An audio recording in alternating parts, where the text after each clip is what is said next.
Hi, I'm Peter Ryan. Welcome to the Traction Files.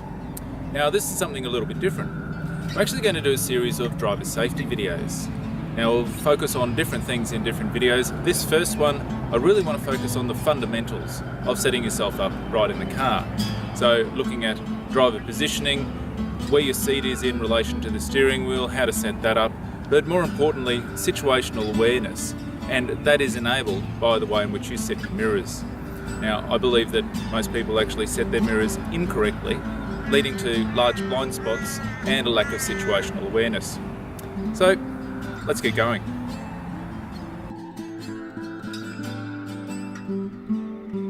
So first things first, from the moment you hop in the car, the most important thing is to set the seat up correctly.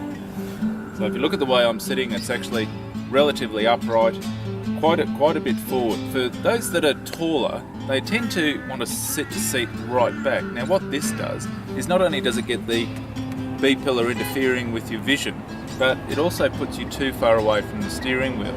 What you should ideally be looking for is that you've got some good angles going in your body, not perfect right angles, but some good angles for comfort and a nice bend in the elbow when you're at the steering wheel.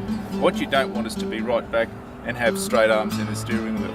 Not really good for control, also absolutely terrible in a crash. Now that you're settled in the car, you need to set your mirrors correctly.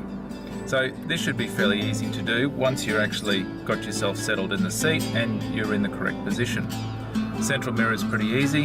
What you don't want to do is have it set so that you've got to move your head around to actually see things. Similarly for the side mirrors. Now there's a very particular way to set the side mirrors that actually reduces the blind spots.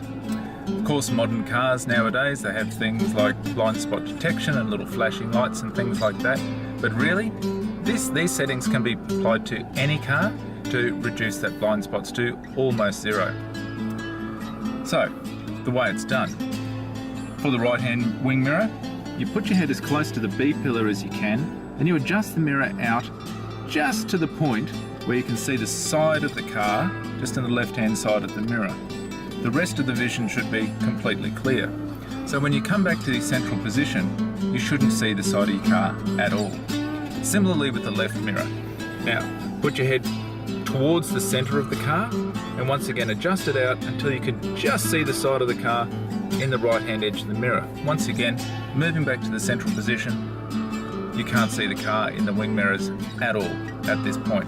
There is no point. So what we've got is we've got fields of view that fan out from each of these mirrors looking backwards. Now yes, there's some overlap, but no, they're not duplicating the image that you're seeing.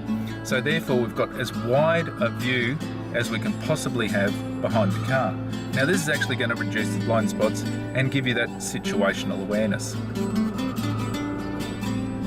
So I talk about situational awareness, and that's about knowing what's going on around the car, 360 degrees. Driving cars is not just about looking at what's going on in front, it's about being aware of what's happening beside you and behind you. An easy way to do this is with the mirrors. So if they're set right, you've got very limited blind spots, but you need to be using them constantly. It blows my mind the number of drivers that I observe that actually have no idea what's going on behind them or beside them. So as you're driving, you should be scanning. Your eyes should be continually moving. 4 zones, straight ahead, rear view mirror in the middle, and the wing mirrors.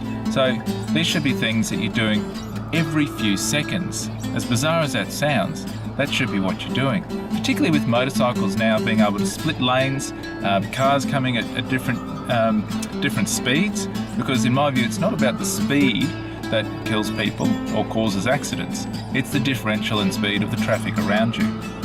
So emergency vehicles, motorcycles, pedestrians, kids on bikes, like these are the sorts of things that you should really be 100% aware of, and this is what's going to prevent accidents.